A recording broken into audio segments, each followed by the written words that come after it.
বেনু মাজি বেঈমান মুনাফিকের সামনে আজরাইল কেমনে ভাবে হাজির হবে, কিভাবে তার রূপটা ধারণ করবে। তার মাথাটা থাকবে আসমানে, পাটা থাকবে জমিনে, তার এক হাত থাকবে আশিক আর এক হাত থাকবে মাগরিবে। এত বড় বিশাল দেহের আকৃতি তার সামনে হাজির হবে। শুধু তাই নয়, বেনু মাজি তাকাইয়া দেখবে, বেঈমান তাকাইয়া দেখবে, আজরাইলের প্রতিটা পশমের শিরা থেকে জাহান্নামের আগুনগুলো তাকে ডাকতেছে আর ধাউ ধাউ করে জ্বলতেছে। বেনু মাজি আজরাইলের এই আকৃতি দেখিয়া বেনু মাজি ছটফট করা আরম্ভ করে দিবে। বেনু মাজির চক্ষুটা উল্টিয়ে যাবে। দুনিয়ার মানুষ বাহ্যিক দিক থেকে সেটা কল্পনাও করতে পারবে না। বেনু মাজি বেঈমানের মৃত্যুটা এত কষ্টের হবে, আল্লাহর নবী বলেন তার এত পরিমাণে পানির পিপাসা লাগবে, এক সাগর পরিমাণেও যদি তাকে পানি পান করানো হয়, এরপরেও তার পানির পিপাসা নিবারণ হবে না। বেনু মাজি আজরাইলকে দেখিয়া তার রুহুটা ছটফট করতে থাকবে, প্রতিটা শিরায় শিরায় পালায়ন করতে থাকবে। রুহুটা শরীর থেকে বাহির হতে চাইবে না। অনেক সময় দেখা যায় বেনু মাজির এমন অবস্থা হয়, মৃত্যুর সময় প্রস্রাব পায়খানা পর্যন্ত করে দেয়, জিহ্বাটা পুষ্ট হয়ে যায়। ইমাম সাহেবদের নিয়ে যায়, মুয়াজ্জিম সাহেবকে নিয়ে যায়, বলে হুজুর কালিমা পড়ান। জিহ্বা পুষ্ট হয়ে যায়, কিন্তু জবান থেকে কালিমা বাহির হয় না, কারণ ও আমার আল্লাহর গোলামি করে না, ও দুনিয়ার গোলামি করেছে। এই জন্য যেহেতু আল্লাহর গোলাম না, মালিকের নামটাও তার জবান থেকে বাহির হবে না। শুধু তাই নয়, বেনু মাজির রুহুটা শরীর থেকে বাহির হতে যাবে না। আজরাইল খাপ করে ধরে তার রুহুটা খামচিয়ে বের করবেন। এরপরে বেনু মাজি ব্যক্তি আফসোস করতে থাকবে আর কান্না করতে থাকবে, জ্বালাতন শুরু হয়ে যাবে।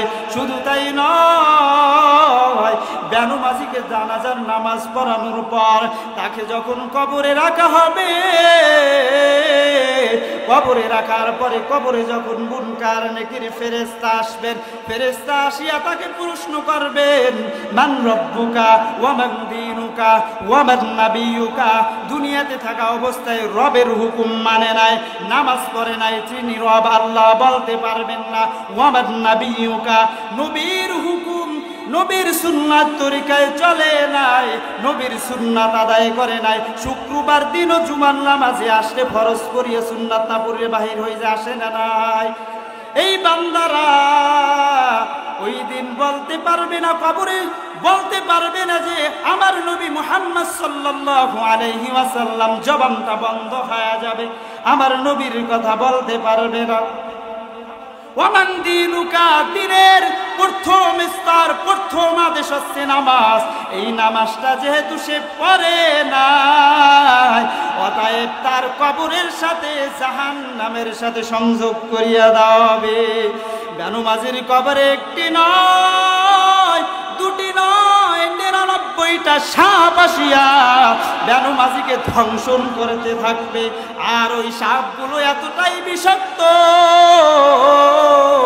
দুনিয়ার কোনো সাপ নয়। সেই সাপগুলো যদি দুনিয়াতে একবার হাউসি দিত, একবার হা করতো, তাহলে এই দুনিয়ার জমিনে কোনোদিন ফসল উৎপাদন হতো না, দুনিয়ার জমিন পুরে সারখার হয়ে যেত। এরকমের বিষাক্ত সাপ তাকে ধ্বংসন করতে থাকবে। প্রতি 5 ওয়াক্ত নামাজের সময় তাকে ধ্বংসন করতে থাকবে। একবার এক ঠুকরানির কারণে একবার ধ্বংস হইয়া তিনি 70 গজ মাটির নিচে চলে যাবে। আউযু বিল্লাহি মিনাশ শাইতানির রাজীম।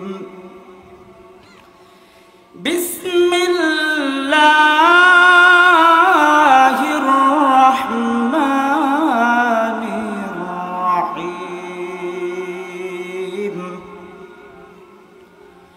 وما خلقت الجن والإنس إلا ليعبدون.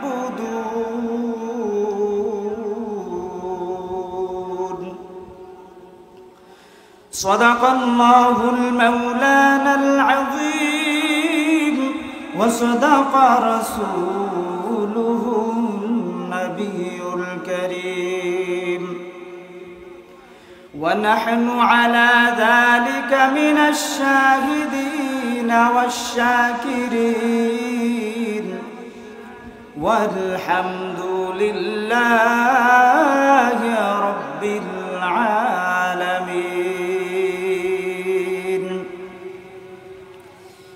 اللهم صل على محمد وعلى آل محمد كما صليت على إبراهيم وعلى آل إبراهيم إنك حميد مجيد. اللهم بارك على محمد وعلى آل محمد كما باركت على إبراهيم وعلى آل إبراهيم إنك حميد مجيد. رب اشرح لي صدري ويسر لي أمري واحلل عقدة من لساني يفقه قولي. قالوا سبحانك لا علم لنا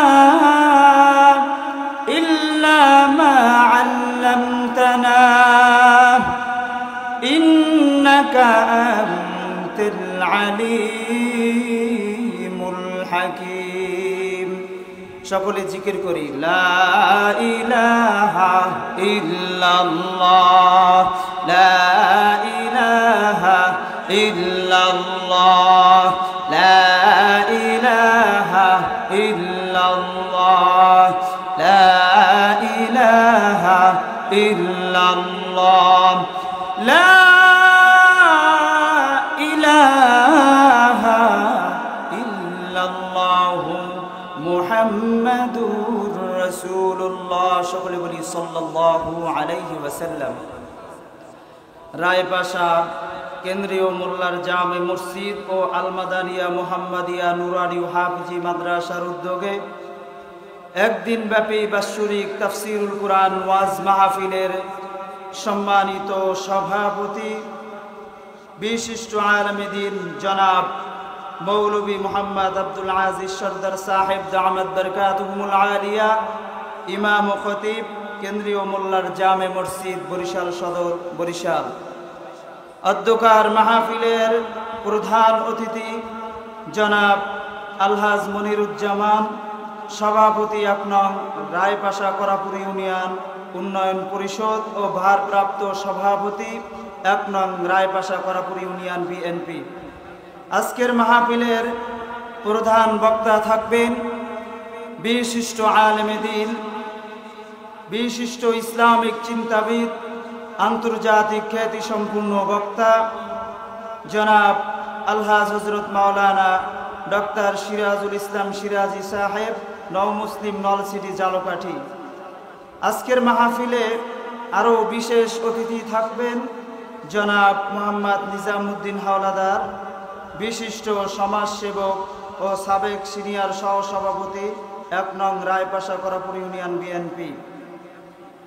আমার সামনে উপস্থিত রয়েছেন দূর দূরান্ত থেকে আগত, অত্র এলাকার থেকে আগত আল্লাহ পাক রব্বুল আলামিনের জাকিরিন শাকিরিন মুহিব্বিন মুরিব্বিয়ানে আযম, সমবয়সী যুবক বন্ধুগণ, পর্দার অন্তরালে শ্রদ্ধেয় সম্মানিতা মা এবং বোনেরা, আল্লাহ পাক রব্বুল আলামিনের দরবারে লাখো কোটি শুকর ও সুজুদ, যেই আল্লাহ পাক রব্বুল আলামিন আপনাকে আমাকে ভালোবেসে মোহাব্বত করে, দয়া করে, মায়া করে এই দ্বীনি মজলিস তথা আল্লাহ ওয়ালাদের মজলিস, জাকিরিন শাকিরিনদের মজলিসে তথা জান্নাতের বাগানে আল্লাহ পাক রব্বুল আলামিন আমাদেরকে এসে বসে কিছু দ্বীনি কথা আমাকে বলার এবং আপনাদেরকে কিছু কথা শোনার যেই মহান রব আমাদের তৌফিক দান করেছেন, সেই মহান রবের দরবারে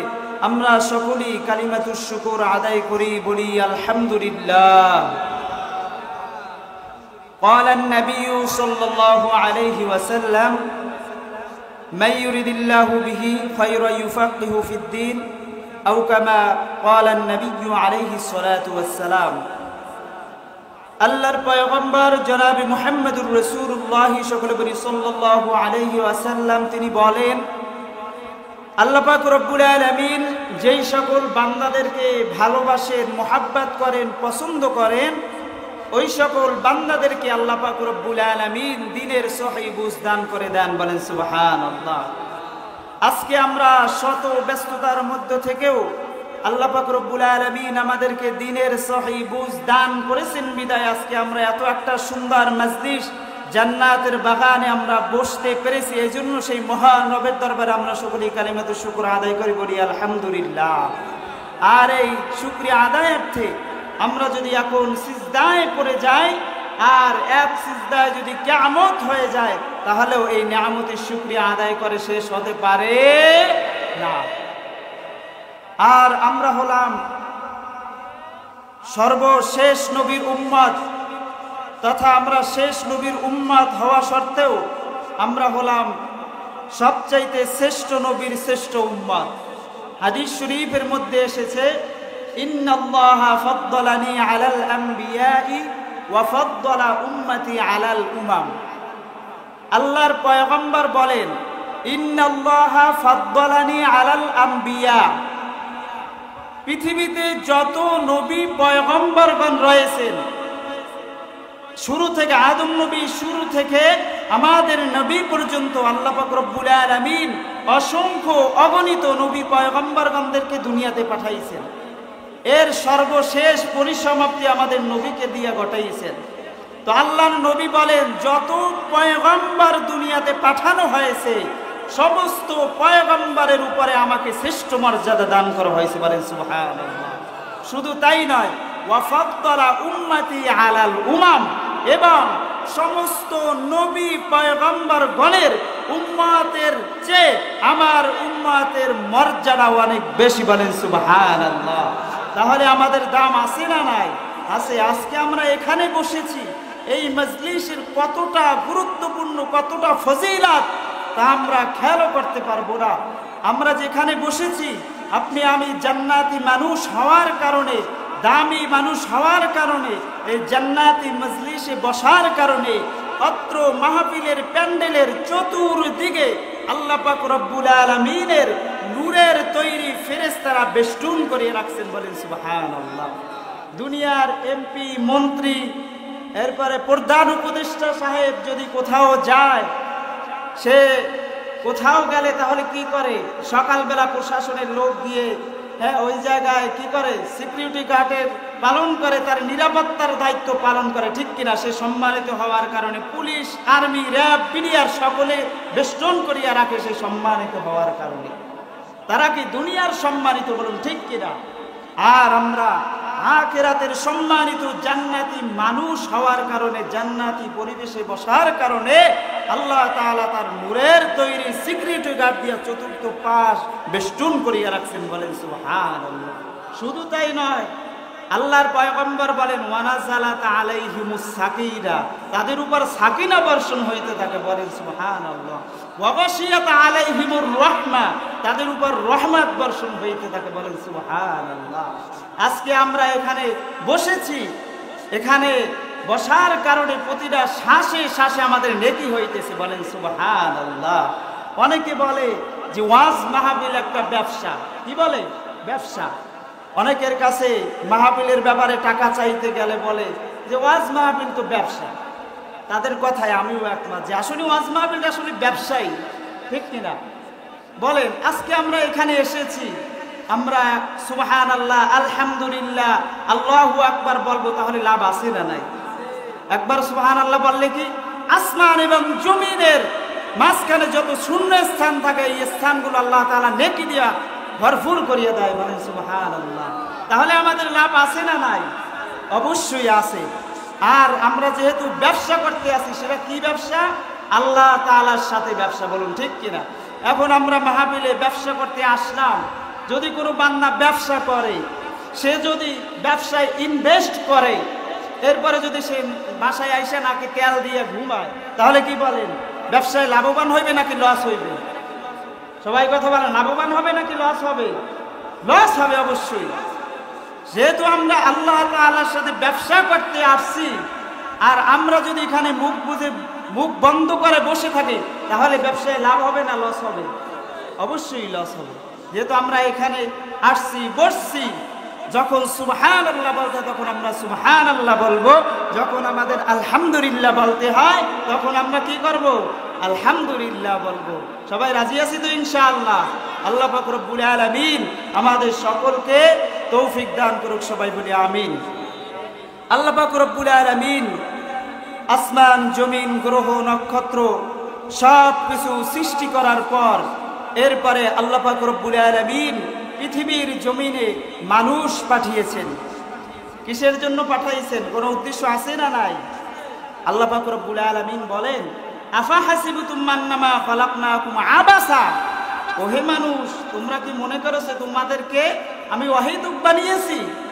আল্লাহ পাক রব্বুল আলামিন এই জবাব অপর এক বর্ণনায় পবিত্র কুরআনুল কারীমের মধ্যে জানিয়ে দেন, ওয়ামা খালাকাতুল জিন্না ওয়াল ইনস ওয়ামা খালাকাতুল জিন্না ওয়াল ইনসা ইল্লা লিয়াবুদুন।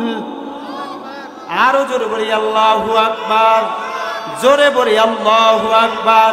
লিল্লাহে তাকবীর, নারায়ে তাকবীর। আল কোরআনের আলো, আল হাদিসের আলো। আল্লাহ তাআলা আমাদের সবাইকে কবুল করুন। আল্লাহ পাক রব্বুল আলামিন বলেন, ওয়ামা খালাকতুল জিন্না ওয়াল ইনসা ইল্লা লিয়াবুদুন। আল্লাহ পাক রব্বুল আলামিন বলেন, আমি মানুষ এবং জিনদেরকে অন্য কোনো উদ্দেশ্যে সৃষ্টি করিনি, কেবলমাত্র আমি রব আল্লাহ সৃষ্টি করেছি আমার গোলামি করার জন্য। কার গোলামির জন্য?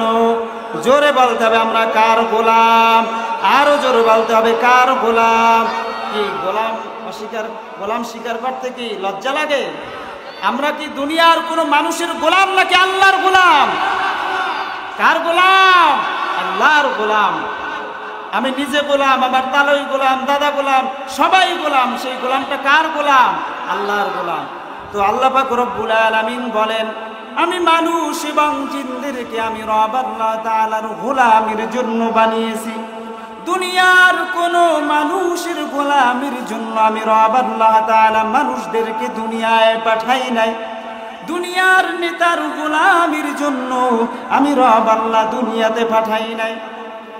দুনিয়ার ফায়দা হাসিলের জন্য, অর্থ সম্পদ ব্যাংক ব্যালেন্স করার জন্য, অট্টালিকা করার জন্য আমি তোমাদেরকে দুনিয়ার জমিনে পাঠাই নাই।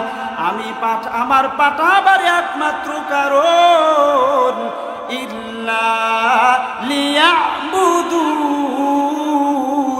আমি রব আল্লাহর ইবাদত করবা। তাহলে আমরা দুনিয়াতে এসেছি কার গোলামির জন্য? জোরে বলতে হবে কার গোলামির জন্য? আল্লাহর গোলামির জন্য। আল্লাহর গোলামি করতে হইলে সর্বপ্রথম শর্ত হইল তাকে ঈমান আনতে হবে। কি করতে হবে? ঈমান আনতে হবে। লা ইলাহা ইল্লাল্লাহ ইল্লাল্লাহু মুহাম্মাদুর রাসূলুল্লাহ। ঈমান আনলাম কার উপরে? আল্লাহর উপরে। হযরত মুহাম্মদ মুস্তাফা সাল্লাল্লাহু আলাইহি ওয়াসাল্লাম আল্লাহ তাআলার বান্দা এবং রাসূল, একথা আমরা কি করেছি? স্বীকার করেছি, বিশ্বাস করেছি। এখন আমাদের ইবাদত শুরু হবে। এখন কি হবে? ইবাদত শুরু হবে। সেই ঈমান আনার পরে, কালিমা পড়ার পরে সর্বপ্রথম কাজটা কি? সেই কাজটার নাম কি? নামাজ। সেই কাজটার নাম কি? নামাজ। কোরআনের ভাষায় কি বলা হয়? সালাত। কোরআনের ভাষায় কি বলা হয়? সালাত। তা আল্লাহ তাআলার ইবাদতের সর্বপ্রথম প্রধান ইবাদতের নাম কি? জোরে বলতে হবে, ইবাদতের নাম কি? নামাজ। সর্বপ্রথম ইবাদতের নাম হইল নামাজ। নামাজ হলো মুমিন বেঈমানদের মধ্যে পার্থক্য, কাফের মুনাফিকদের মধ্যে পার্থক্যই হলো নামাজ। আল্লাহ পাক রব্বুল আলামিন পবিত্র কুরআনুল কারীমের মধ্যে বলেন, ইন্নাস সালাতা তানহা আনিল ফাহশাই ওয়াল মুনকার। নিশ্চয় নামাজ নামাজিকে অশ্লীল কাজ, খারাপ কাজ হইতে ফিরাইয়া রাখে। এখন এই আয়াতের তাফসীর করব, মনোযোগ দিতে হবে সকলকে। আমরা যে নামাজ পড়ি, নামাজ আদায় করি, যারা নামাজ পড়ি, নামাজওয়ালাদের দল। এই নামাজওয়ালাদের দল হইল 5টা। কয়টা? সবাই জোরে বলতে হবে, কয়টা? এই 5 প্রকার নামাজীদের নামাজের প্রকার হইল 5টা। কয়টা? 5টা। আর এই 5 প্রকার নামাজীদের ফলাফল হইল 5 প্রকার। কয় প্রকার? 5 প্রকার। তার নামাজীদের আল্লাহরা কয় দল? 5 দল। এই 5 দল নামাজীদের নামাজের প্রকার হইল কয়টা? 5টা। ফলাফল হইল কয়টা? 5টা। 1 নাম্বার নামাজি, আপনারা সকলেই হিসাব মিলাই নেবেন কে কত নাম্বারে আছে। নাম্বার পরিবর্তন করার দরকার আছে না নাই? হিসাব মিলাবেন। 1 নাম্বার নামাজি যারা মাঝে মধ্যে নামাজ পড়ে, মাঝে মধ্যে নামাজ ছাড়ে, এরকমের ব্যক্তি আছে না নাই? 5 ওয়াক্ত নামাজের, 4 ওয়াক্ত নামাজের খবর নাই, শুধু মাগরিবের নামাজ পড়ে, আছে না নাই? আবার দেখা যায় অনেকে 4 ওয়াক্ত নামাজ ঠিক মতন পড়ে, ফজরের নামাজ পড়ে না, আছে না নাই? আবার অনেকের দেখা যায় উক্তি নামাজের কোনো খবর নাই, শুক্রবার দিন নামাজ পড়তে আসে, আছে না নাই? আবার এমনও বেয়াকুব আছে শুক্রবারের নামাজও পড়ে না, শুধু ঈদের নামাজ পড়ে, আছে না নাই? কার নামাজি? তাহলে এক প্রথম দলওয়ালা নামাজিদের এই হইল নামাজের প্রকার, যে মাঝে মধ্যে নামাজ পড়ে, মাঝে মধ্যে নামাজ ছাড়ে। তাহলে এই নামাজের ফলাফলটা কি? এই নামাজের ফলাফল হইল বান্দা যেই উক্ত নামাজ কামাই দিল, ওই উক্ত নামাজ কামাই দেওয়ার কারণে জাহান্নামী হয়ে গেল। কারণ আল্লাহর রাসূল বলেছেন, যদি কোনো বান্দা 1 ওয়াক্তের নামাজ ইচ্ছাকৃতভাবে অপর ওয়াক্তে কাজা করে, কি করে? কাজা করে, 1 ওয়াক্তের নামাজ অন্য ওয়াক্তে ইচ্ছাকৃতভাবে পড়ে, তাহলে আল্লাহর পয়গম্বর জানাইয়া দেন ওই বান্দাকে 8088 বছর পর্যন্ত জাহান্নামে জ্বলতে হবে।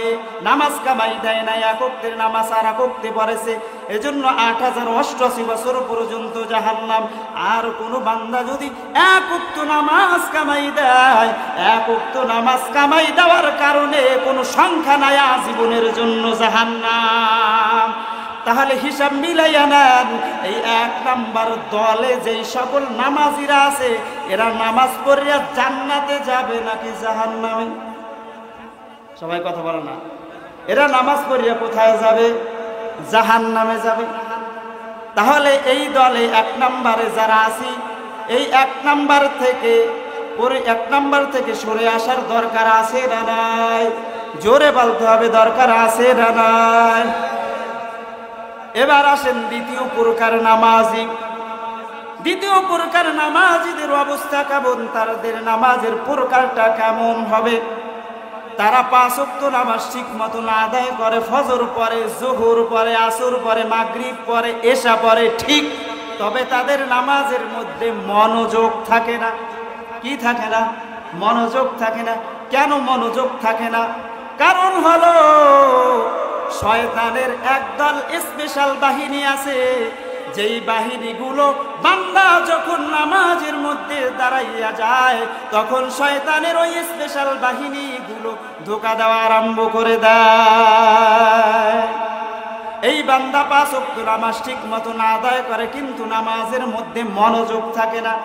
এই নামাজটাকে বলা হয় উদাসীনতার নামাজ, অবহেলার নামাজ।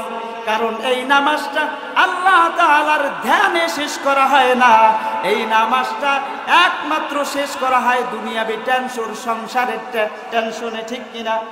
দেখবেন সারা দিনে কোনো সংসারের চিন্তা চেতনা মাথার মধ্যে ঢোকে না, ব্যবসার হিসাব মাথার মধ্যে আসে না। আপনি যখন নামাজে দাঁড়াইবেন তখন দেখবেন আপনার মাথার মধ্যে সংসারের চিন্তা, টাকা পয়সার চিন্তা, ব্যবসায়ের হিসাব ঢুইকে যায়। ঠিক কিনা? এই ধোঁকা কিন্তু আপনাকেও দেয়, আমাকেও দেয়। তবে আমাকে যখন দেয় তখন আমি টের পাই, আপনাদের বললে আপনারাও টের পাবেন। সেটা কেমনে টের পাবেন? যে সারা দিনে দেখবেন কোনো চিন্তা নাই, টেনশন নাই, পেরেশানির কোনো কারণ নাই, সারা দিনে কোনো পেরেশানি নাই। যখন নামাজে দাঁড়াইবেন তখন মাথার মধ্যে টেনশন আসিয়া ঘুরবে, তখনই মনে করবেন যে শয়তানের স্পেশাল বাহিনীর হামলা। যারা এই শয়তানের স্পেশাল বাহিনীর হামলায় শিকার হইয়া উদাসীনভাবে নামাজ আদায় করেছে, দুনিয়াবি চিন্তায় যারা নামাজ পড়েছে, আল্লাহর নবী বলেন কিয়ামতের দিন আল্লাহ পাক রব্বুল আলামিন এই দ্বিতীয় প্রকার নামাজীদেরকে শাস্তি দিবেন। কি দিবেন? শাস্তি দিবেন। কিসের জন্য? নামাজের মধ্যে অমনোযোগতার কারণে। কিসের জন্য? নামাজের মধ্যে অমনোযোগী, অমনস্ক হওয়ার কারণে। তাহলে আমরা কে কে রাজি আছি যে কিয়ামতের ময়দানে 50,000 বছর পর্যন্ত আমরা শাস্তি ভোগ করবো? এমন কোন নামাজি আছি? পারবো? বলেন। 50,000 বছর আযাব ভোগ করা সম্ভব? সম্ভব না। তাহলে এই প্রকার নামাজি নামাজ পড়িয়াও কি করা লাগবে? শাস্তি ভোগ করা লাগবে। তাহলে দ্বিতীয় প্রকারের মধ্যে আমরা যারা আছি, আমাদের নামাজের প্রকারটা, দলটা পরিবর্তন করার দরকার আছে না নাই? জোরে বলতে হবে, আছে না নাই? এবার আসেন তৃতীয় প্রকার নামাজি।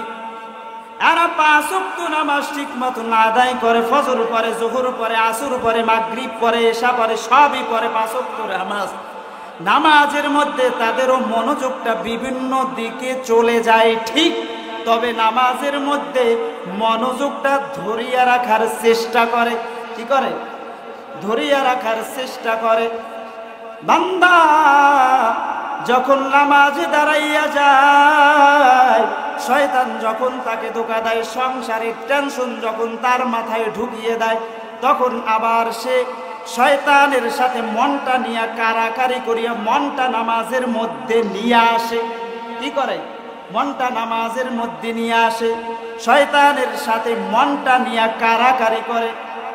আর এই যে কারাকারি করা, এই কারাকারিটা আপনার নিজ ইচ্ছা মোতাবেক করলে হবে না। এর একটা ইসলামের হাদিসে একটা মূল নীতি, হাদিসে একটা এর থেকে বাঁচার জন্য উপায় কোরআন হাদিসের আলোকে আছে। আপনি আমি নিজ মন গড়া ভাবে শয়তানের সাথে যুদ্ধ কইরা, মন কারাকারি কইরা বলেন পারবো? পারবো না। সেটা কি করতে হবে? কোরআন এবং হাদিস মোতাবেক। বলুন ঠিক কিনা? কিভাবে করবেন?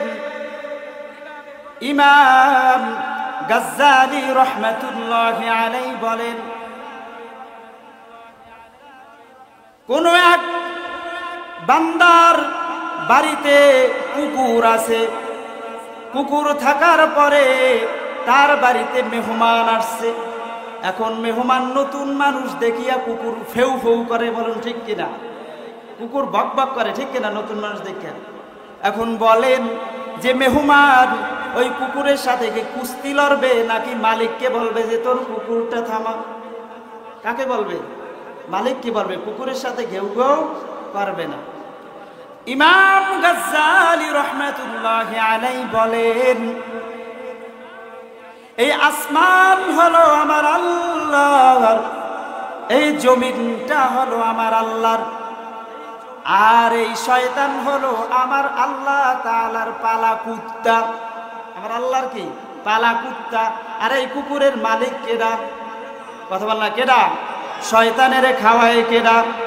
শয়তানেরে বাঁচাই রাখে কেডা? আল্লাহ। তো এই জন্য আল্লাহ তাআলার কুকুর থেকে পানা চাবে কিভাবে? মুমিন বান্দা যখন নামাজে দাঁড়াবে, নামাজে দাঁড়ানোর পূর্বে মুমিন বান্দা আল্লাহ তাআলার দরবারে অ্যাপ্লিকেশন করবে, আল্লাহ তোমার কুকুরের সাথে আমি কুস্তি লড়তে পারবো না, তোমার কুকুরটা তুমি থামাও। এজন্য আমরা যখন নামাজে দাঁড়াই, আউযু বিল্লাহি মিনাশ শাইতানির রাজিম, বিতাড়িত শয়তান থেকে আমরা আল্লাহর কাছে পানা চাওয়ার জন্য একটা অ্যাপ্লিকেশন করছি না? অ্যাপ্লিকেশন করছি। এখন আল্লাহর কাছে বললাম যে আল্লাহ তোমার খাস কামরায় আমি প্রবেশ করতেছি, তোমার দরবারে আমি দাঁড়াচ্ছি, তোমার কুকুরটা তুমি কি করো? ফিরাই রাখো। তোমার কুকুরের সাথে আমার দ্বারা কুস্তি লড়া সম্ভব না। তৃতীয় প্রকার নামাজি, তাদের নামাজের মধ্যে মনোযোগটা থাকে না ঠিক, কিন্তু শয়তানের সাথে মনোযোগটা ধরিয়া রাখার জন্য চেষ্টা করে, মনটা নিয়ে কারাকারি করে। এই বান্দা কিয়ামতের ময়দানে যখন আল্লাহ তাআলার দরবারে হাজির হবে, আল্লাহ পাক রব্বুল আলামিন তাকাইয়া দেখবেন যে বান্দার নামাজের মধ্যে মনোযোগ ছিল না, তবে শয়তানের সাথে মনোযোগটা নিয়ে কারাকারি করেছে, মনোযোগটা ধরিয়া রাখার চেষ্টা করেছে। এজন্য আল্লাহ পাক রব্বুল আলামিন তার আমলনামার দিকে তাকাইয়া বলবি, বান্দা তোকে আমি মাফ করিয়া জান্নাত দিয়ে দিলাম। কিসের জন্য দিয়া দিছে? মনটা শয়তানের সাথে কারাকারি করার কারণে, মনটা নামাজের মধ্যে ধরিয়া রাখার কারণে, বলুন ঠিক কিনা? আর কারাকারি কোনটাকে বলা হয়? যে শয়তান একবার মনোযোগটা, সংসারের টেনশনটা মাথার মধ্যে নিয়ে আসছে, আপনি মনটা প্রথমবারের মতো ঘুরাই নিয়ে আসলেন, আবার শয়তান ধোঁকা দিছে, দ্বিতীয়বার আর খবর নাই, এটা কারাকারি হলো। কারাকারি কি? বারবার। কারাকারি কি? বারবার। যেই বান্দা বারবার এরকমের চেষ্টা করবে, সেই বান্দাকে আল্লাহ তাআলা মাফ করিয়া দিবে। তাহলে আমাদের যাদের নামাজের মধ্যে মনোযোগ নাই, তাহলে নামাজের মধ্যে মনোযোগ হওয়ার জন্য আল্লাহর কাছে অ্যাপ্লিকেশন করা লাগবে। কি করা লাগবে? অ্যাপ্লিকেশন করা লাগবে। শয়তানের সাথে মন নিয়ে কারাকারি করতে হবে, তাহলে আমরা নামাজ দিয়ে জান্নাতে যেতে পারবো। তাহলে তৃতীয় প্রকার নামাজি কি হলো? মনটা কারাকারি করার কারণে তার ফলাফলটা কি হলো? আল্লাহ মাফ করিয়া দিছে। এবার আসেন চতুর্থ প্রকার নামাজি। চতুর্থ প্রকার নামাজিদের অবস্থাটা কেমন? বান্দা নামাজে যখন দাঁড়ায়, তখন বান্দার মনোযোগটা সংসারের দিকে নিয়ে যায়, একবার নিয়ে যায়, আবার একবার মনোযোগটা নিয়ে আসে, দুইবার নিয়ে যায়, আবার দ্বিতীয়বার মনোযোগটা নামাজের মধ্যে নিয়ে আসে, তৃতীয়বার নিয়ে যায়, তৃতীয়বার আবার মনটা নামাজের মধ্যে ঘুরাইয়া নিয়ে আসে। এভাবে বান্দা একবার, দুইবার, শতবার, হাজারবার শয়তানের সাথে কারাকারি করার কারণে শয়তান ব্যর্থ হইয়া তাকে ধোঁকা দেওয়া বন্ধ করিয়া দিবে। কি করে দিবে? ধোঁকা দেওয়া বন্ধ করিয়া দিবে, তাকে আর ওয়াসওয়াসা দিবেই না। একে আর ওয়াসওয়াসা দিয়া কোনো লাভ নাই। কারণ একে যতবার মনোযোগটা বাহিরের দিকে নিয়ে যাই, যতবার সংসারের দিকে নিয়ে যাই, ততবার নামাজের মধ্যে নিয়ে আসে। এবার শয়তান ব্যর্থ হয়ে এবার বেঁকে ছেড়ে দাও। যাকে একবার মনোযোগটা ঘুরাইয়া নিলে দ্বিতীয়বার আবার চেষ্টা করে না, তার কাছে চলো। কি করো? তার কাছে চলো। এই চতুর্থ প্রকার নামাজি, এই হলো তাদের নামাজ, যে শতবার শয়তান ধোঁকা দিলে শতবার মনটা টিকিয়ে রাখার চেষ্টা করে, হাজারবার চেষ্টা করে। এর ফলাফল পাইল কি? শয়তান তাকে ধোঁকাই দেয় না। শয়তান কি করে না? ধোঁকাই দেয় না। এবার তার মধ্যে আল্লাহর ভয় চলে আসে। কেমন ভয়? নামাজে যখন দাঁড়ায়, হায় আমি আল্লাহর কাঠ ঘুরায় দাঁড়াইছি, আল্লাহ তাআলার ভয়। দুনিয়ার কোনো টেনশন নাই, দুনিয়ার কি নাই? টেনশন নাই। আল্লাহর ভয়। বান্দা যখন বাজারে যায় তখন আল্লাহর ভয়, কারণ নামাজের মধ্যে আল্লাহর ভয় করলো, বাহিরে আল্লাহর ভয় করলো না। বলুন, আল্লাহ তাআলা সব জায়গায় আছে না নাই? খাতার তলে গুনাহ করলে দেখি কি দেখে না? বিল্ডিংয়ের মধ্যে আটকা গুজুবা জায়গায় গুনাহ করলে আল্লাহ দেখেন কি দেখেন না? ওই বান্দা তো আল্লাহর ভয়। শয়তান যখন মনোযোগ নিয়ে যাইতো, হায় আমি তো আল্লাহর দরবারে দাঁড়াইছি, আল্লাহ তাআলার আযাব আমাকে ঘিরিয়া ফেলাইব, অতএব আমি মনটা নামাজের মধ্যে নিয়ে আসি। এই যে ভয় নিয়ে শয়তানের সাথে কারাকারি করলো, শয়তান তাকে ধোঁকা থেকে বাহির করিয়া দিল, শয়তান অন্য লোকের কাছে গেল, তাকে একবারে ফ্রি করে দিল। এই লোকটাই হলো এই যে আমি যে আয়াত আপনাদের সামনে তেলাওয়াত করলাম, ইন্নাস সালাতা তানহা আনিল ফাহশাই ওয়াল মুনকার। নিশ্চয়ই নামাজিকে অশ্লীল কাজ হতে ফিরাইয়া রাখে। কোন নামাজি ব্যক্তিকে? 4 নাম্বার নামাজি ব্যক্তিকে অশ্লীল কাজ, খারাপ কাজ হতে ফিরাই রাখে। কারণ সে নামাজের মধ্যে আল্লাহকে ভয় পায়, নামাজের বাহিরেও সে কি পায়? আল্লাহকে ভয় পায়। শয়তান তার চতুর্পাশেও ঘেরে না। এই নামাজই হলো ইন্নাস সালাতা তানহা আনিল ফাহশাই ওয়াল মুনকার। এই বান্দার নামাজই তাকে খারাপ কাজ হতে ফিরায় রাখে। আর আমরা যখন স্বাভাবিকভাবে আয়াতের তর্জমা শুনি যে হুজুর কোরআনের মধ্যে আছে ইন্নাস সালাতা তানহা আনিল ফাহশাই ওয়াল মুনকার, নিশ্চয়ই নামাজিকে খারাপ অশ্লীল কাজ হইতে ফিরাই রাখে, তাহলে হুজুর অমুক নেতা সে তো 5 ওয়াক্ত নামাজ দেখে ঠিক মতন আদায় করে, সে তো হজ করিয়া আসলে, তাহলে তার নামাজটা কেন তাকে খারাপ কাজ দিয়ে ফিরাইয়া রাখলো না? প্রশ্ন আছে না নাই? কথা বল না। এরকমের বুজুর্গ আছে না নাই? 5 ওয়াক্ত নামাজ পড়ে, ব্যবসায় জালিয়াতি করে, আছে না নাই? 5 ওয়াক্ত নামাজ পড়ে এমন নেতা গরিবের পেটে লাথি মারিয়া গরিবের তেরান ঠগাইয়া খায়, আছে না নাই? আবার বাংলাদেশে এমনও তাহাজ্জুদ গুজারি ছিল, বলতো যে আমি 60-70 রাকাত তাহাজ্জুদ পড়ি। আছে না না? ছিল না? কি ছিল না? হ্যাঁ, নারায়ণগঞ্জের এক আল্লাহর ওলি ছিল না? মানুষে ফরজ নামাজই ঠিক মতন পড়তে পারে না, আর ওই মিয়াজি হ্যাঁ কি বলে তাহাজ্জুদের নামাজ পড়ে 70-80 রাকাত। কত বড় বুজুর্গ! তাহলে প্রশ্ন হলো, এই মানুষটা এত নামাজ পড়ে, 5 ওয়াক্ত পরে তাহাজ্জুদ পড়ে, তাহলে এই মানুষটাকে কেন খারাপ কাজে ফিরাই রাখলো না?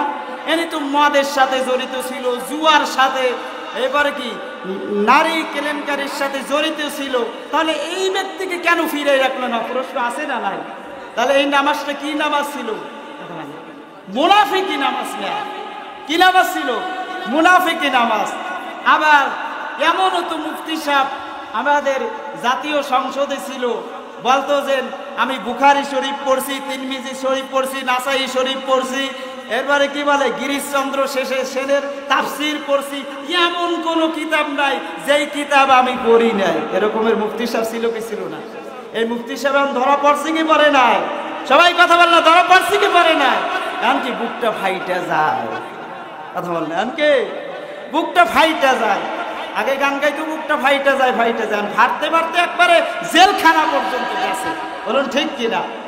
ওরে ইমানদার, তাহলে এই ইমানদারের অবস্থা কি? মনের মধ্যে নাফরমানি, এবারে মুখে কি আল্লাহর ওলির কথা, 5 ওয়াক্ত নামাজ পড়ে, 66টা হাদিস পড়ে, অথচ মানুষদেরকে খারাপ পথে নিয়ে যাইতো, মানুষদেরকে খারাপ অবস্থানে নিয়া এরপর সমাজটা নষ্ট করিয়া ফেলাইতো। বলেন ঠিক কিনা? আজকে আল্লাহ পাক রব্বুল আলামিন আমাদের উপর রহম করেছেন, তা না হইলে আমরা দীর্ঘ 1 বছর আগে আমাদের এটা কল্পনাই ছিল না যে বাংলাদেশে আমরা এইভাবে স্বাধীন পাবো। বলেন ঠিক কিনা? গত বছর আমরা এখানে মাহফিল করব, সেই মাহফিলের পূর্ব মুহূর্তে পুলিশি অনুমতি লাগবে। যাদের বক্তা দাওয়াত দেওয়া হয়েছে তাদের নাম্বার নিছে, মাদ্রাসার মুহতামিম সাহেবের নাম্বার নিছে, সভাপতি সাহেবের নাম্বার নিছে। আমারে পুলিশ ফোন দিয়া বলে যে হুজুর রাজনৈতিক বিষয়ে আলোচনা করা যাইবে না, তাহলে কিন্তু হ্যান্ডকাপ লাগলে সর্বপ্রথম কিন্তু আমাদের হাতেই লাগবে। আমি কই রে আল্লাহ, মনে মনে একটা আফসোস লাগতেছে, আল্লাহ এগুলো কি চোখে দেখে না? হ্যাঁ, এত অপরাধ এত কিছু করে, আল্লাহ কি এগুলো চোখে দেখে না? আল্লাহ পাক রব্বুল আলামিন আমাদের ধৈর্য পরীক্ষা করছেন। কি করছেন? ধৈর্য পরীক্ষা করছেন। দেখি বান্দা কতদূর ধৈর্য ধারণ করতে পারে, কতদূর ধৈর্য ধারণ করতে পারে। এটা আল্লাহ পাক রব্বুল আলামিন আমাদের ধৈর্যের পরীক্ষা নিছেন। তো আমরা সেই ধৈর্যের পরীক্ষায় আমরা পাশ করেছি। আজকে আমরা বাংলাদেশকে স্বাধীন করেছি। আজকে আমরা এই খোলা ময়দানে আমরা মাহফিল করতেছি, কোনো পুলিশি অনুমোদনের প্রয়োজন হয় নাই, বলি আলহামদুলিল্লাহ। এবং বলা হয়েছিল 11টার মধ্যে মাহফিল শেষ করা, 11টার মধ্যে কি মাহফিল শেষ, কোনো লাইট মাইক কোনো কিছু চলবে না, সব বন্ধ, এরকমের কথা ছিল। আল্লাহ বলেন তোরে উড়নের সময় সুযোগ দিলাম। ঘুরি মনে করে কি যখন মালিক সুতা ছাড়ে তখন ও মনে করে যে আমি তো দিল্লি গেলাম, ঠিক কিনা? আমাকে ওরা সুযোগ দিছে, কিন্তু বেলা শেষে যখন মালিক নাড়ায় টান দিবে তখন বুঝলে যে কত দানে কত চাল, ঠিক কিনা? তখন সে মনে করেছিল এই রাষ্ট্র আমার, এই রাষ্ট্র আমার বাবার। রাষ্ট্রের টাকা দিয়া বাংলাদেশের প্রতিটা মোড়ে মোড়ে প্রতিটা জায়গায় এই ভাস্কর্য নামের রাষ্ট্রের টাকা খরচ করার জন্য এরকম একটা সিদ্ধান্ত নিয়েছিল। বলুন ঠিক কিনা?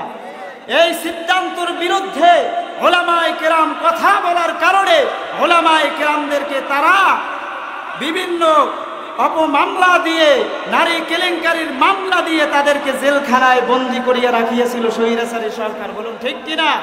শুধু তাই নয়, বাংলাদেশের কোরআনের পাখি আল্লামা দিলওয়ার হোসেন সাইদি রহমাতুল্লাহি আলাইকে তারা তিলে তিলে করে জেলখানায় তারা কষ্ট দিয়েছে। বলুন ঠিক কিনা?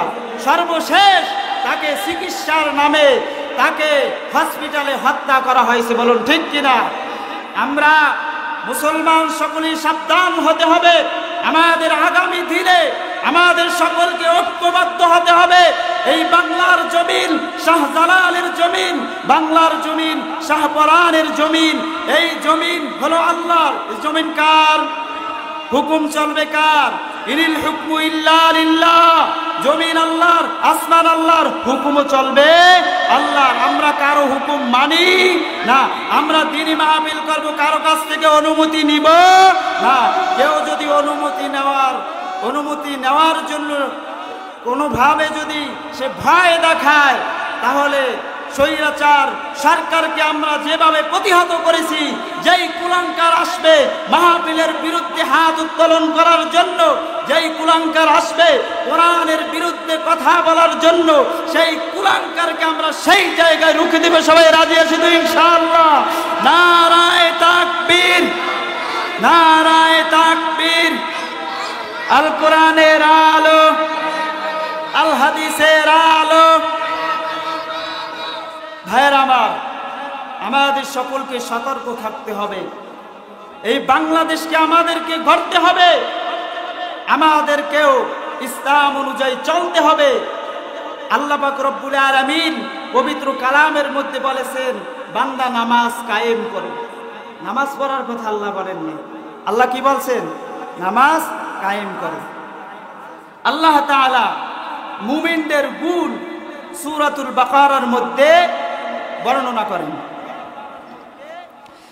আল্লাযীনা ইউমিনুনা বিল গায়বি ওয়া ইউকিমুনাস সালাহ ওয়া ইউকিমুনাস সালাতা ومما رزقناهم ينفقون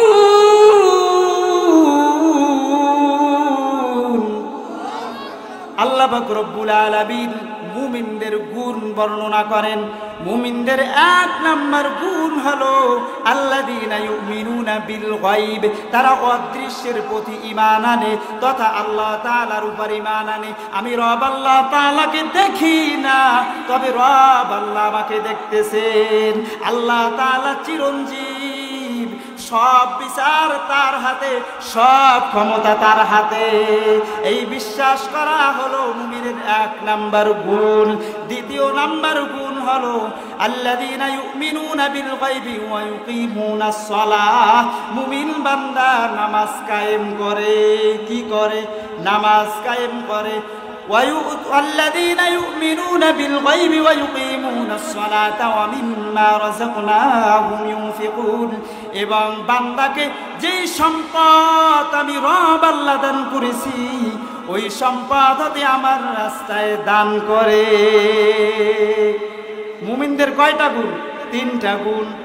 তারা অদৃশ্যের প্রতি ঈমান আনে, আল্লাহ তাআলার উপর ঈমান আনে, তাকদীরের উপর ঈমান আনে। বলুন ঠিক কিনা? আমরা ছোটবেলার দিকে চলে যাই। ছোটবেলায় আমরা একটা কায়দা পড়তাম, কায়দাটার নাম হলো বাগদাদি কায়দা। বাগদাদি কায়দা, সেই কায়দার মধ্যে আছে আমানতু বিল্লাহ। সবাই জানি তো এটা। ওয়া মালাইকাতিহি ওয়া কুতুবিহি ওয়া রুসুলিহি ওয়াল ইয়াউমিল আখির ওয়াল কদরি খাইরিহি وشره من الله تعالى والبعث بعد الموت। آمنت بالله সর্বপ্রথম এক আল্লাহর উপর, ফেরেশতাদের উপর, ওয়া কুতুবিহি আসমানের কিতাবের উপর, এই সকল বিষয়ের উপর আমাদের ঈমান আছে না নাই? ওয়াল কদরি খাইরিহি, তাকদীরের প্রতি ঈমান আছে না নাই? মারা যাওয়ার পরে আমাদেরকে পুনরায় জীবিত করা হবে, হিসাব দিতে হবে, তার উপর ঈমান আছে না নাই? এই যে ঈমান আনলো, এর নাম হইল মুত্তাকিদের এক নাম্বার গুণ। এর নাম কি? মুত্তাকিদের এক নাম্বার গুণ। দ্বিতীয় গুণের নাম হইল নামাজ কায়েম করবে। যেই বান্দা নামাজ পড়ে না, ওই বান্দা যদি দাবি করে আমি মুমিন মুত্তাকি, ও আসলে মুমিন মুত্তাকি না, ও হইল সবচাইতে বড় কুলাঙ্গার। কারণ কেমন ঈমান এনেছে, আল্লাহ ওর যে গুণ দিয়েছে সেই গুণের মাপকাঠির মধ্যেও নাই। আল্লাহ যে নীতিমালা দিছে সেই নীতিমালার মধ্যেও নাই। সেই নীতিমালার মধ্যে কি ও নাই? তাহলে কোনো ব্যক্তি যদি নিজেকে বড়, কি বলে, বড় মুফতি সাহেব, ভালো মানুষ যদি মনে করে, আর সে যদি নামাজ নাই পড়ে, তাহলে কি সে কি ভালো না বন্ড? ভালো না বন্ড? সে কি সবচাইতে বড় গাদ্দার, নিকৃষ্ট ব্যক্তি হলো ওই ব্যক্তি। কেউ যদি বলে অমুক মেহনতি মানুষ, অমুক দরদি মানুষ, এ দরদি, সে আসল দরদি না। এই দরদির মধ্যে একটু ঘাবলা আছে। দরদির মধ্যে কি আছে? ঘাবলা আছে। কি আছে? ঘাবলা আছে। কারণ সে আল্লাহর হুকুমই মানে না। তাহলে সে আবার ভালো মানুষ হইল কেমনে? তার মালিকের কথাই সে মানে না, তাহলে সে ভালো মানুষ হইলে কেন? বলেন ঠিক কিনা? একজন যদি বলে আমি আদর্শবান মানুষ, ছেলেটা অনেক ভদ্র, অথচ মা বাবার সাথে বেয়াদবি করে, এরকমের আছে না নাই? তাহলে কি বলে? সে ভালো ব্যক্তি। মা বাবার গায়ে হাত তুলে মায়েরে গালি দেয়, বাবারে গালি দেয়, হ্যাঁ, এই ব্যক্তিটা যদি যাইয়ে বলে যে আমি ভালো মানুষ, আর তার পাশে ছেলেবেলায় যদি বলে এরই ভালো মানুষ, তাহলে কি সে ভালো মানুষ হইল না? সে কুলাঙ্গার। যে মা বাপ যে কষ্ট করে জন্ম দিল, তারই সেবা করতে পারলি না, তাহলে আমার সেবাটা কেমন করবি? প্রশ্ন আছে না নাই? কথার মধ্যে গাবলা আছে না নাই? ভাইয়েরা আমার, 5 প্রকার নামাজীদের 4 প্রকার বলেছিলাম। 4 প্রকার নামাজীদেরকে শয়তান ধোঁকা দিবে না, তার নামাজ তাকে খারাপ অশ্লীল কাজ হতে ফিরায় রাখবে। এরপরে 5ম নম্বরে একটা নামাজ আছে, সে নামাজটাকে বলা হয় সলাতুল আম্বিয়া। আম্বিয়ায়ে কেরামদের নামাজ। সমস্ত নবী পয়গম্বরগণ তারা যখন দুনিয়া থেকে চিরবিদায় নিয়ে চলে যান, তাদেরকে যখন রওজা মুবারকে দাফন করা হয়, দাফন করার সাথে সাথে তাদেরকে নামাজে দাঁড় করিয়ে দেওয়া হয়। বলেন সুবহানাল্লাহ। কিতে দাঁড় করিয়ে দেওয়া হয়? নামাজ পড়ানোর জন্য। তাহলে প্রশ্ন হলো, হুজুর কবরে বসে নামাজ পড়লে তো কোনো সওয়াব নাই, তাহলে কেন নামাজ পড়তে সময় দেওয়া হয়? এই জন্য দেওয়া হয় কারণ নামাজের মাধ্যমে আল্লাহ তাআলার সাথে মিরাজ তথা কথা বলার মজা উপভোগ করতে থাকে। কি থাকে? মজা উপভোগ করতে থাকে। আল্লাহর কিছু খাস বান্দাদেরকেও কবরের মধ্যে নামাজ পড়ার সুযোগ করে দেওয়া হয়, কুরআনুল কারীমের তেলাওয়াতের সুযোগ করে দেওয়া হয়। এটা সবের জন্য দেওয়া হয় না, আল্লাহ তাআলার সাথে কথা বলার মজা উপভোগ করার জন্য। এই 5 প্রকার নামাজটা আমাদের জন্য নয়, আম্বিয়া কেরামদের জন্য ছেড়ে দিলাম। আমাদের অন্তত পক্ষে 3 নাম্বার এবং 4 নাম্বার নামাজিদের কাতারে থাকতে হবে। কয় নাম্বার? 3 নাম্বার এবং 4 নাম্বার নামাজিদের কাতারে যদি আমরা থাকতে পারি, তাহলে কিয়ামতের দিনে আল্লাহর কাছে ছাড় পাবো। তাহলে আমরা ছাড় পাবো না। আমরা যারা 1 নাম্বার 2 নাম্বারের কাতারে যারা আছি, তাদেরকে এই নামাজ দ্বারা মাপ পাওয়া যাবে না। আর নামাজ হইল কিয়ামতের দিন সর্বপ্রথম হিসাব হবে নামাজের।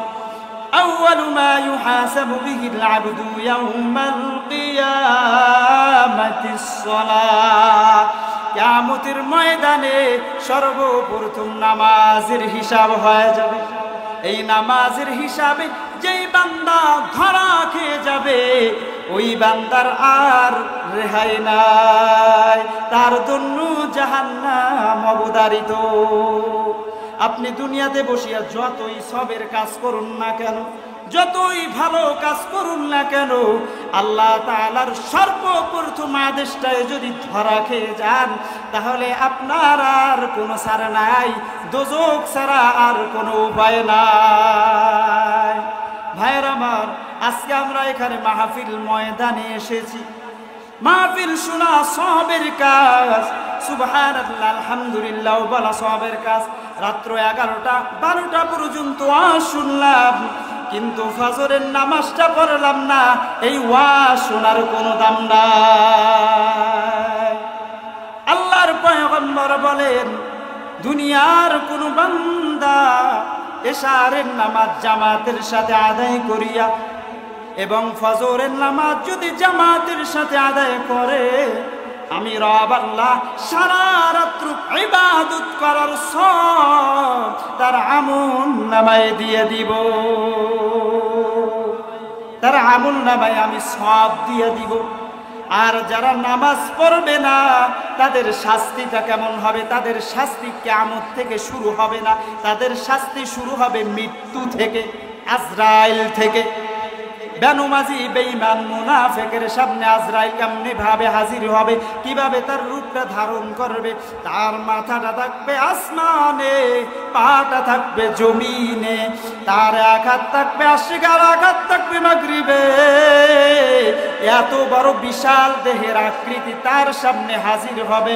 শুধু তাই নয়, বেনমাজি তাকাইয়া দেখবে, বেঈমান তাকাইয়া দেখবে। আজরাইলের প্রতিটা পশমের শিরা থেকে জাহান্নামের আগুনগুলো তাকে ডাকতেছে, আর ধাউ ধাউ করে জ্বলতেছে। বেনমাজি আজরাইলের এই আকৃতি দেখিয়া বেনমাজি ছটফট করা আরম্ভ করে দিবে। বেনমাজির চক্ষুটা উল্টিয়ে যাবে। দুনিয়ার মানুষ বাহ্যিক দিক থেকে সেটা কল্পনাও করতে পারবে না। বেনমাজি বেঈমানের মৃত্যুটা এত কষ্টের হবে, আল্লাহর নবী বলেন তার এত পরিমাণে পানির পিপাসা লাগবে, 1 সাগর পরিমাণেও যদি তাকে পানি পান করানো হয়, এরপরেও তার পানির পিপাসা নিবারণ হবে না। বেনমাজি আজরাইলকে দেখিয়া তার রূহটা ছটফট করতে থাকবে, প্রতিটা শিরায় শিরায় পালায়ন করতে থাকবে। রূহটা শরীর থেকে বাহির হতে চাইবে না। অনেক সময় দেখা যায় বেনমাজির এমন অবস্থা হয়, মৃত্যুর সময় প্রস্রাব পায়খানা পর্যন্ত করে দেয়, জিহ্বাটা পুষ্ট হয়ে যায়। ইমাম সাহেবদের নিয়ে যায়, মুয়াজ্জিম সাহেবকে নিয়ে যায়, বলে হুজুর কালিমা পড়ান। জিহ্বা পুষ্ট হয়ে যায়, কিন্তু জবান থেকে কালিমা বাহির হয় না, কারণ ও আমার আল্লাহর গোলামি করে না, ও দুনিয়ার গোলামি করেছে। এই জন্য যেহেতু আল্লাহর গোলাম না, মালিকের নামটাও তার জবান থেকে বাহির হবে না। শুধু তাই নয়, বেনমাজির রুহুটা শরীর থেকে বাহির হতে যাবে না।